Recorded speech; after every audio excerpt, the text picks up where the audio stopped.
IPL के 19वें season का आगाज हो चुका है। पहला मुकाबला सनराइजर्स हैदराबाद और आरसीबी के बीच खेला गया और इस मुकाबले ने दिखा दिया कि इस बार के आईपीएल में रन बनेंगे ही नहीं बल्कि रन बरसेंगे। और इस तूफान की शुरुआत की है आरसीबी ने। आरसीबी जो कि पिछले साल की चैंपियन है और इस बार की डिफेंडिंग चैंपियन भी बन सकती है। उसने ये दिखा दिया कि पिछली बार जो उसने ट्रॉफी उठाई थी वो कोई तुक्का नहीं था बल्कि सालों की लगन और मेहनत का नतीजा था। आरसीबी ने एसआरएच के दिए हुए 201 रन के टारगेट को महज 16 ओवर के अंदर ही चेस कर लिया और इस पूरी कहानी के चेज मास्टर बने विराट कोहली। ऐसे में ही जानते हैं कि इस मैच की पूरी कहानी क्या है, कैसे एसआरएच ने इतना रन बनाया और आरसीबी ने उसे महज 16 ओवर में चेस कर लिया। उस मैच की टॉप मोमेंट्स क्या थे, आइए आज के इस वीडियो में जानते हैं। नमस्कार, मैं सुशांत प्रताप सिंह हूँ और आप देख रहे हैं यूपी न्यूज। इस मैच की कहानी की अगर शुरुआत करनी है तो सबसे पहले बात करनी होगी एसआरएच की बैटिंग लाइनअप से। एसआरएच की तरफ से ओपनिंग करने उतरे ट्रेविस हेड और अभिषेक शर्मा कुछ खास नहीं कर पाए। ट्रेविस हेड महज 11 रन और अभिषेक शर्मा महज 7 रन बनाकर आउट हो गए। वहीं नीतीश कुमार रेड्डी भी कुछ खास नहीं कर पाए। लेकिन इन सब के बीच कप्तान ईशान किशन ने कप्तानी पारी खेलते हुए 80 रन बनाए, जिसमें से 8 चौके और 5 छक्के शामिल थे। वहीं ईशान किशन के साथ मिलकर हेनरिक क्लासन ने भी अच्छी पार्टनरशिप की। उन्होंने 31 रन बनाए, लेकिन 14वें ओवर में उनका विकेट गिर गया। लेकिन ईशान किशन इन सब के बीच अच्छी बैटिंग कर रहे थे, ताबड़तोड़ रन बना रहे थे।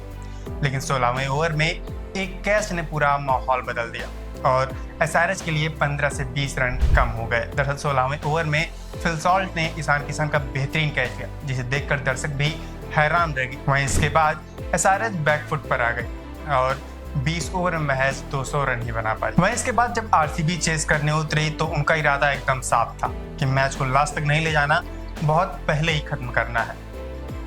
ओपनिंग करने उतरे फिल सॉल्ट और विराट कोहली, लेकिन फिल सॉल्ट भी जल्दी ही आउट होकर चले गए। लेकिन चेज मास्टर विराट कोहली ने एक बार दिखा दिया कि उन्हें चेज मास्टर क्यों कहा जाता है। देवदत्त पडिक्कल के साथ मिलकर उन्होंने बेहतरीन साझेदारी। देवदत्त पडिक्कल ने महज 21 गेंदों में ही शानदार अर्धशतक बनाया। उनके साथ विराट कोहली ने भी 38 गेंदों में नाबाद 69 रन बनाए। वहीं देवदत्त पडिक्कल के आउट होने के बाद जिम्मेदारी उठाई रजत पाटीदार ने।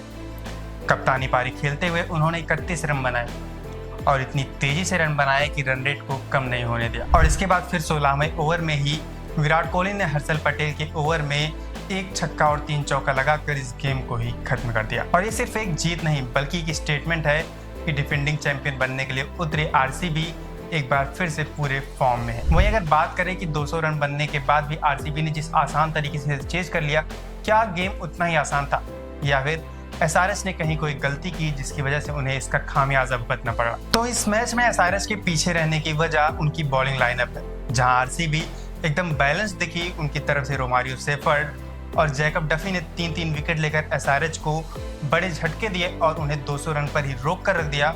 वहीं एसआरएच की तरफ से ये देखने को नहीं मिला। शुरुआती समय में जब गेंद हिल रही थी तो उस समय एक विकेट मिला, लेकिन इसके बाद विकेटों का अंतराल और जिस तरीके से आरसीबी ने एसआरएच की बॉलिंग यूनिट को डोमिनेट किया, उससे ये भी दिखा कि एसआरएच के बॉलिंग यूनिट के पास कोई दूसरा विकल्प मौजूद नहीं था। ना ही उन्होंने वेरिएशन दिखाया, ना ही प्रेशर बिल्ड करने की कोशिश की और यही वजह रहा कि 201 रन बहुत ही आसानी से आरसीबी ने चेस कर लिया। कुल मिला के ये मैच सिर्फ जीत के लिए ही नहीं बल्कि आरसीबी के लिए खास है। उन्होंने एक बार दिखा दिया है कि आरसीबी इस बार सिर्फ खेलने के लिए नहीं बल्कि एक बार फिर से ट्रॉफी उठाने के लिए आई है और एसआरएच को अपनी बॉलिंग यूनिट पर ध्यान देने की मौजूदा समय में जरूरत है। ऐसे में आप इस मैच को लेकर क्या कहेंगे, हमें कमेंट करके जरूर बताइए और ऐसी तमाम खबरों के लिए देखते रहिए यूपी न्यूज।